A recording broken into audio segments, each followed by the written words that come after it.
अध्यक्ष महोदय, सन्माननीय सदस्य सत्यजित देशमुख यांनी अतिशय भावुक आणि भावनिक विषय या ठिकाणी आणलेला आहे। एक गोष्ट खरी आहे की सांगली जिल्ह्यातल्या 32 शिराला या परिसरामध्ये अतिशय श्रद्धेनं त्या ठिकाणी नागाची पूजा केली जाते। नागपंचमीच्या दिवशी तर संपूर्ण जिल्हाभर त्या ठिकाणी वातावरण तसंच असतं। पूर्वीच्या काळी जिवंत नाग आणि धामण याचं पूजन केलं जायचं, खेळ केले जायचे, परंतु काही जीवावर प्रेम करणाऱ्या, प्राणीवर प्रेम करणाऱ्या काही घटकांना ही बाब त्यांचा छल होते अशा प्रकारची वाटली आणि त्यांनी माननीय न्यायालयामध्ये आपली भूमिका मांडली आणि त्यानुसार एक रिट पिटिशन दाखल केलं, एक जनहित याचिका दाखल केली आणि सत्यजित देशमुखांनी सांगितल्याप्रमाणे 2014 पासून हे जिवंत साप धामण हाताळणं बंद झालं। आता त्यांनी जो हवाला दिला, अनेक लोकांमध्ये तशी निश्चितपणे सांगताय की नवनाथापैकी असलेल्या नाथांचाच हा जो गोरक्षनाथांचा हा श्रद्धेचा भाग म्हणून त्या ठिकाणी हा खेळ केला जात होता। मगाशी त्यांनी सांगितले की एक समिती स्थापन झाली। समिती स्थापन एवढ्यासाठी झाली की लोकांनी धामण आणि सापाला हाताळू नये। जर कोणी जर चुकून जर आणला गेला तर त्या सापाच्या पासून कोणाला दंश होऊन मृत्यू होऊ नये, किंवा लोकांमध्ये लोकांच्या श्रद्धा सांभाळून मातीच्या सापाची पूजा करावी अशा प्रकारचं लोकांमध्ये प्रबोधन करा, अशा प्रकारची भूमिका वन खात्याचे अधिकारी, पोलीस खात्याचे अधिकारी आणि महसूल खात्याचे अधिकारी सर्वांना त्या ठिकाणी दिली आणि आजवर तशी परंपरा चालू आहे।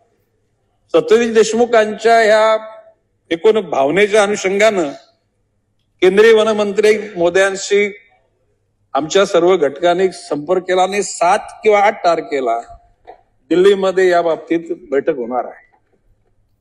आता या क्षणाला अशा प्रकारचे प्राण्याचं हाताळणे हा गुन्हाच आहे। या क्षणाला मग त्यांनी उदाहरण दिलं की बैलांच्या शर्यतीचा उदाहरण, बैलांच्या शर्यतीवर मनाई आली होती, चालू झाली। त्याने जलकट्टूचा उदाहरण दिलं, त्या ठिकाणी ते बंद होते, चालू झालं। हातीची एकूण मिरवणूक वगैरे काढायला सुद्धा मनाई होती, परंतु काही अटी शर्ती सहित ते पण मान्यता दिली गेली।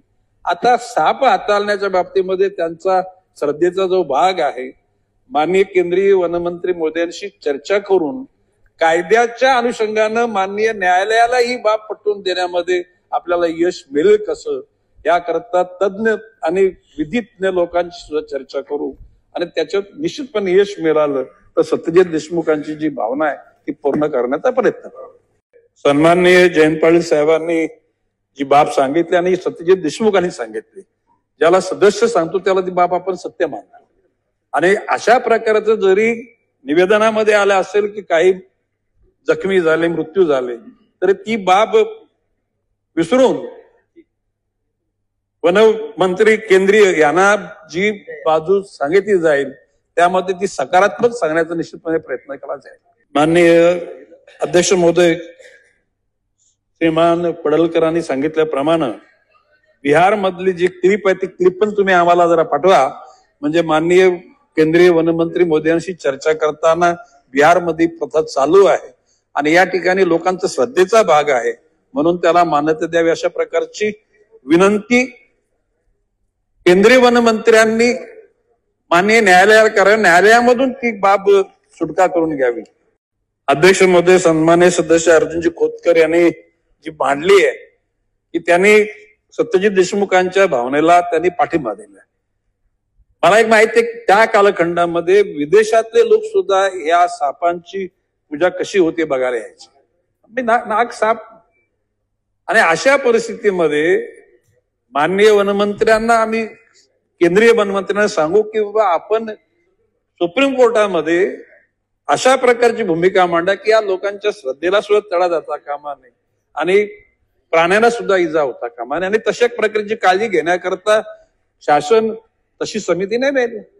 देशामध्ये मी मगाशीच म्हटलं की सदस्य सांगतात ती बाब सत्य आहे असंच आपलं समजलं जातं आणि ही बाब लक्षात घेता केंद्रीय मंत्र्यांसमोर बाजू मांडताना जखमी झाले मृत झाले अशा प्रकारचा उल्लेख असेल तो टाळा जाईल. लेटेस्ट अपडेट्स और ताजा तरीन खबरों के लिए TV1 इंडिया लाइव को सब्सक्राइब कीजिए और नोटिफिकेशन पाने के लिए बेल आइकॉन को दबाना मत भूलिए.